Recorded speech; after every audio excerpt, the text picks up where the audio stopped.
ఆంధ్ర పాలకుల చేతులల్లా బానిసగా ఉన్నటువంటి మన తెలంగాణ విముక్తి కోసం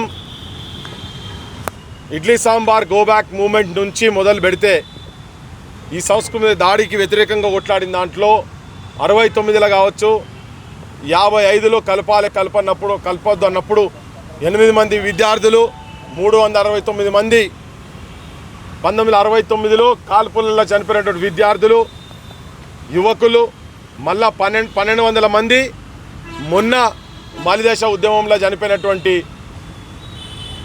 ఈ ప్రాంత యువకులు ఆత్మ బలిదానాలు చేసుకున్నటువంటి యువకులు ఎంతోమంది రైతుల ఆత్మహత్యలు, ఇక్కడ చేనేత కార్మికుల ఆత్మహత్యలు, వృత్తి కార్మికుల ఆత్మహత్యలు, చివరికి ఈరోజు విశ్వకర్మ సంబంధించినటువంటి వ్యక్తి బోడుప్పల్ ఈశ్వరాచారి గారి ఫోటో.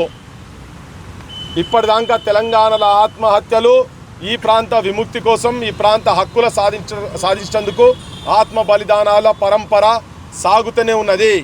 ఇప్పటిదాకా ఈ రోజు దాకా కూడా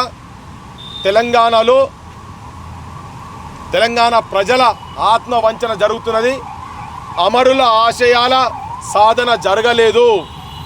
ఈ ప్రాంత ప్రజల మీద ఆంధ్ర పాలకులు ఎట్లయితే అనగదొక్కినరో, తెలంగాణ విముక్తి అయిన తర్వాత 2014 నుంచి ఇయ్యాలటి వరకు ఇంకా అప్పుడేమో ఆంధ్ర పాలకుల చేతులల్లా, ఇప్పుడు తర్వాత తెలంగాణ వచ్చిన తర్వాత ఆంధ్ర పాలకుల భావజాలాన్ని వాళ్ళ మనసులలో గుండెలలో తలకాయలు నింపుకున్నటువంటి మొన్నటిదాకా ఉన్న ముఖ్యమంత్రి ఇప్పుడున్న రేవంత్ రెడ్డి దాకా ఈ అరెస్టుల పరంపర, తెలంగాణకు అడుగడుగున అవమానాల పరంపర నడుస్తూనే ఉన్నది.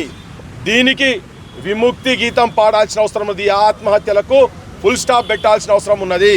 సర్వారెడ్డి కాడికెళ్ళి మొదలు పెడితే 69లో ఎంతోమంది షేక్ ఫకీర్, గూడూరు వెంకటస్వామి, మార్చర్ల మార్కండేయ, శంకర్, మొన్న జరిగినటువంటి ప్రవీణ్ నాయక్, శ్రీకాంతాచారి, షేక్ ఫకీర్లప్పుడు శ్రీకాంతాచార్యులు, సుమన్లు ట్రైన్ గడ్డంపై ఛాతిని తలిచిన సుమన్ కావచ్చు, యాదయ్య పార్లమెంట్లో పార్లమెంట్ ముంగట యాదిరెడ్డి, సువర్ణ నోట్ల పట్టబెట్టుకొని చనిపోయిన సువర్ణ, ఈ ప్రాంత హక్కుల కోసం, ఈ ప్రాంతం ఆత్మగౌరవంతో బతకాలనే ఆకాంక్షతోని చనిపోయిన. కానీ ఇప్పటి వరకు ఇంకా ఆత్మ వంచన జరుగుతూనే ఉన్నది.